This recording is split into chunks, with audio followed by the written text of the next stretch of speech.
شهر ما آن سوی آبی هاست، دور از دسترس. شهر ابراهیم ادهم، شهر لقمان حکیم. شهر ما آبادی عشق است، اما عشق چیست؟ عشق یعنی تیپ آق محمود خطر. ای شما دوتا بادم جون گل پسر. بله جناب آقای دکتر احمدی نژاد، ریاست محترم جمهوری، از اینکه وقت ارزشمندتون رو در اختیار ما قرار دادید صمیمانه ازتون سپاسگزاریم. باسم مقام المعظم دون یدی و الاسفندیار المشائیات و الختم روزگار المحمود الاحمدی نژاد و المستشفیات و السیدلیات الی غیر النهایه. اول در رابطه با شما جوانهای برومند و دلیر و نیروی جوان ملت ایران باید بگم که شما دوتا تو دل من جا دارید. دنیا رو میبینید احمدی نژاد دلش شده مثل گاوداری. اینو چون شما جوونید گفتم. آقای دکتر، ما جوانان میدونیم که شما قبل از سفرهای مهمتون یا به صورت هفتگی با رهبر عزیزمون ملاقات میکنید. این کار چه تأثیری میتونه داشته باشه؟ تأثیر که خیلی داره، اونقدر تش سیر داره که وقتی میری ته این ملاقاته از زندگیت سیر میشی برمیگردی. قبلا هم مثل که من تو شبکه‌های مختلف گفته بودم، نمیدونم حالا من گفته بودم، از در بیت که من خودم وارد میشم بوگن همینجوری مقام عظما افتاده یه طرف، زر زر زر مجتبی اونور، ور ور ور خجسته خانم اون وسط، کر کر کر اسفندیار رحیم مشایی اونور، غیر غیر غیر بچه مجتبی اونور چی؟ ونگ ونگ ونگ. خب از کنم خدمتتون که یک داستان و مقوله ایه، من خلاصه نمیدونم شما متوجه جا ما وارد میشیم چجوری؟ شور شور شور، بعد دوتایی با هم دیگه میزنیم زیر ارو گر گر گر. حالا دیگه شما خودتون تاثیر این صحنه ها رو روی خادم این ملت حدس بزنید. آقای دکتر، حالا ما دوست داریم که یکی از خاطرات شیرینی که خود شما با مقام معظم رهبری دارید برامون تعریف کنید.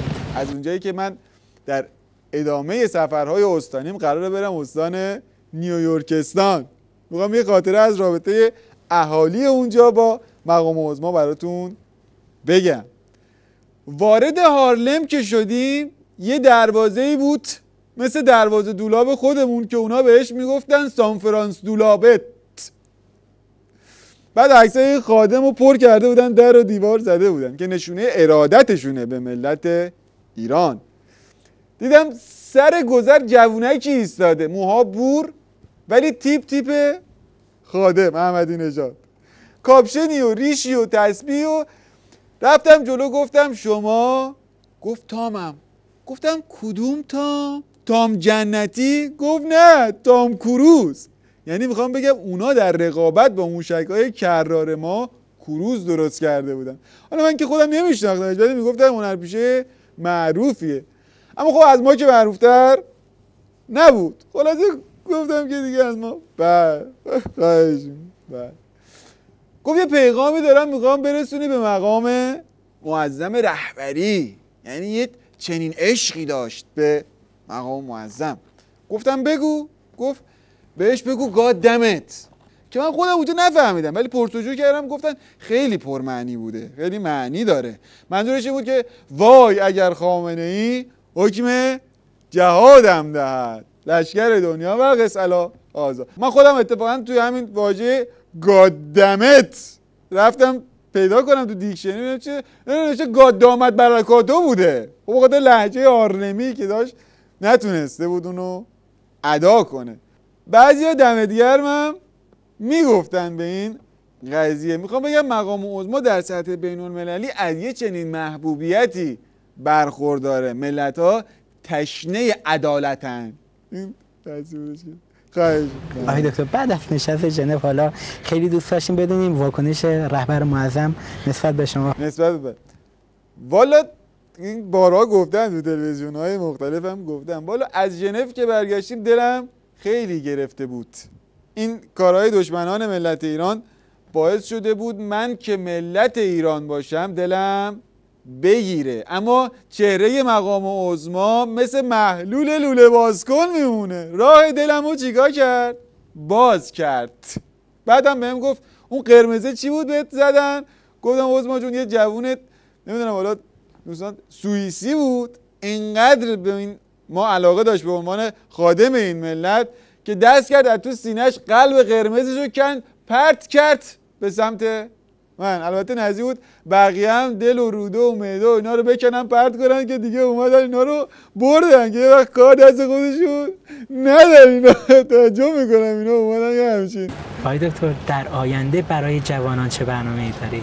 ما الان به حول و قوه قلمی قصد داریم سفینه‌ای درست کنیم که همه جوانهای مزاحم نظام رو با هم بکنیم توش بفرستیم برن فضا. البته قبل از اینکه اونا ما این کار رو بکنن که برن اونجا کمالات انسانی رو در یک مدار عدالت محور طی کنن که ما هم از دستشون خلاص شیم، با خیال راحت با مقام عظما بتونیم کارمون رو بکنیم. که این نشون میده این داستان همون لولو هست دیگه، همون لولویی که برده. آره میخوام بگم که بریز اونجا که میسوزه. خواهش می‌کنم. ولی آقای دکتر چیزی که برای خودمون جالب بود، حتی تو یکی دو تا نشست که حضرت علی حضور داشتید، این بود که جوونا خیلی راحت می اومدن باهاشون حرف می‌زدید، انتقاد می‌کردن، پیشنهاد میدادن، راهکار میدادن. خیلی دوست داشتیم در این رابطه هم صحبت بکنید. من در جلسات خیلی با جوونا راحتم، اونا هم با من، خودم دلم میخواد که با من راحت باشن. مثلا تو یکی از این سفرهای استانی پشت میکروفون بنده سخنرانی میکردم، گفتم ما اسرائیل رو میگیریم، ما آمریکا رو میگیریم، ما لبنان رو میگیریم، عراق رو میگیریم. یه جوونی بلند شد گفت اگه دیشتون رو بچرخونید CNN هم میگیرید. که من همونجا به بچهای حفاظت گفتم دیششون رو چرخوندن سمت این جوونه، ایشون هم گرفتن. خیلی عجیب بود برای خودم، ولی خب نشون میده که جوونها چقدر ایستادگی میتونن بکنن در نظام جمهوری اسلامی. ما جوونا ایستادیم و توی دو کلمه میتونم بگم که ما میتوانیم. آره حتما میتونید، حتما میتونید. اگه همینجوری ادامه بدید به این خالی بندیاتون، مثل من که همه جا رو آباد کردم، مثل شما هم میتونید.